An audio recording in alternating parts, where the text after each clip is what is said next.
What's up everybody? Welcome back to Game of the Day. I decided to make a small adjustment to the format, and so first of all today I'm gonna run through all the games that we had today and give you a short overview of what happened. In the first matchup of the day we saw Top Esports completely destroying FlyQuest, and while their win was to be expected, I think the manner in which they did it maybe wasn't. They completely ran over them. Top Esports are coming into this tournament really hot. Next up, we saw UOL and DRX matching up, and this was the Pyosik and Carrier show. The two rookies for DRX completely went off. Pyosik out of the jungle on Nidalee went legendary, and DRX as a team completely dominated UOL.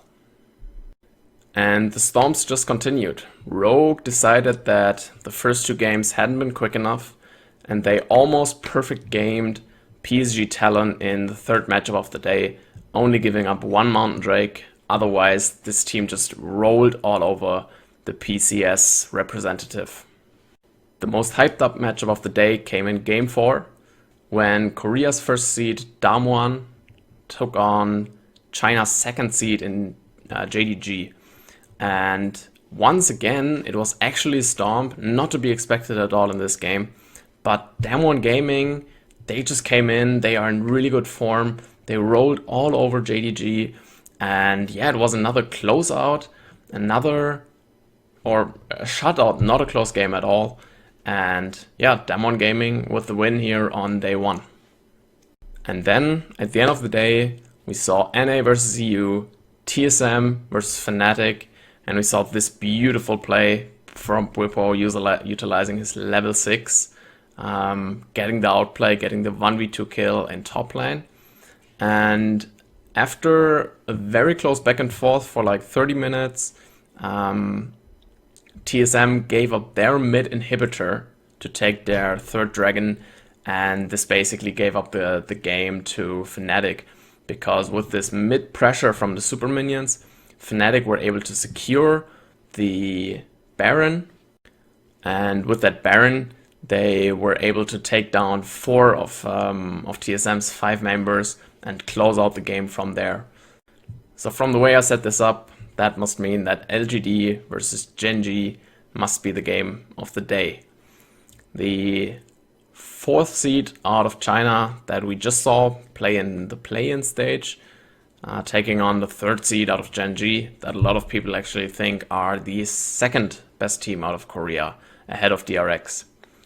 This game was really exciting, really back and forth, but it started in the draft with LGD going for a lot of comfort. You can see Langxing on the Renekton, Peanut on the Kindred, Xie on the Syndra, and on the other side, Gen.G were able to secure the Lucian in mid lane, as well as the Ashe in the bottom lane and the Gragas in the jungle. So their key team comp is, I think, focused around the mid game, taking objectives. You know, Ashe, you should have a lot of priority in bot lane, especially against the Senna. And with the Gragas Lucian from mid lane, you should be able to secure those dragons and maybe even the heralds, maybe some early turrets.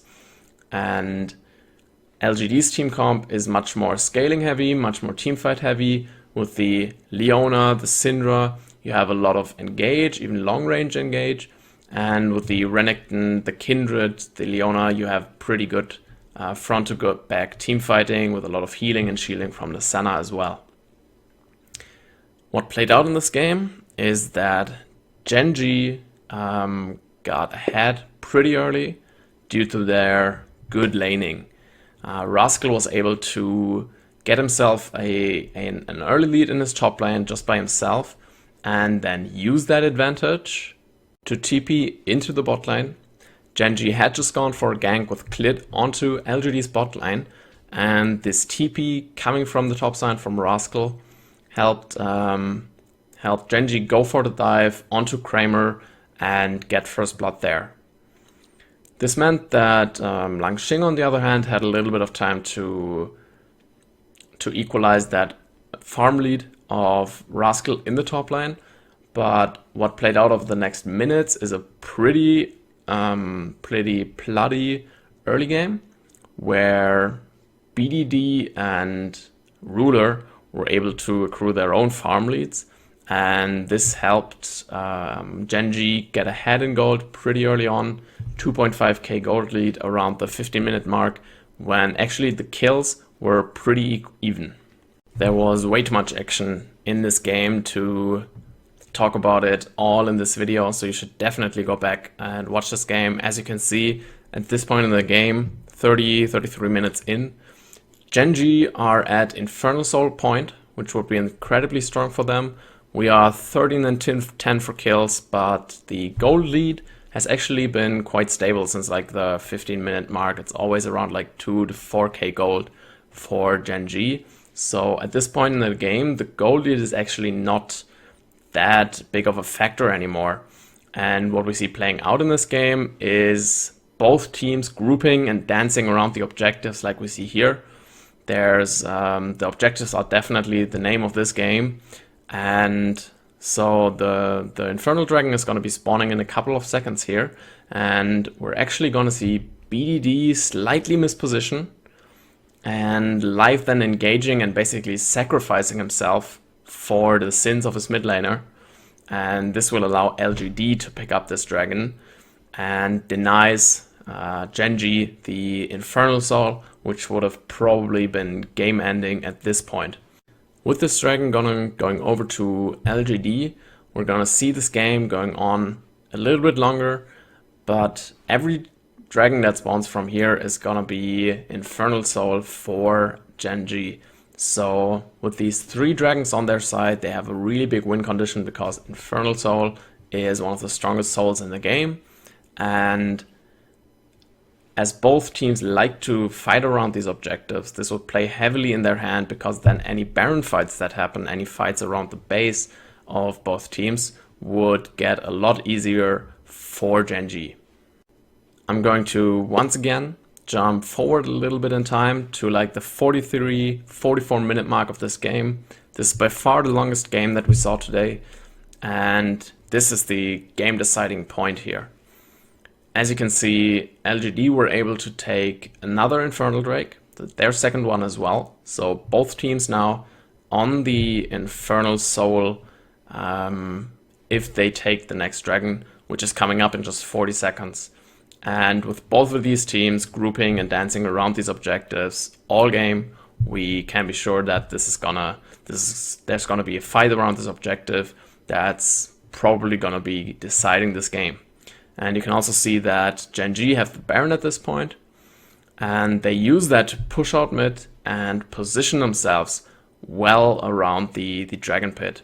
And now we're gonna see Live go for the best play of this day. He gets the showstopper into the backline of LGD, gets the face breaker onto Peanut and Xie, and this basically decides this game. This one play from Live, this rookie on Gen.G's side this year, coming into this game. And we see Gragas, he's on the Drake right now. He locks down the Infernal Soul for Gen.G, while the other players chase down the rest of LGD. And they even have Baron for another minute and a half, and Gen.G are able to close out the game from here. We see Ruler on Ashe in the mid lane, pushing the minions in the base already. And with these couple of kills that they are able to secure here onto Peanut, onto Mark, Gen.G were able to close this game out. And I think you should definitely go back and watch all of the parts of this game that I left out in this video. This was a really high level gameplay of 2 teams drafting for team fighting, for objective taking, and Gen.G closely winning it out. So yeah, if you want to watch one game of day 1 of the group stage of League of Legends World Championship 2020, definitely go watch Gen.G versus LGD. Thanks for watching.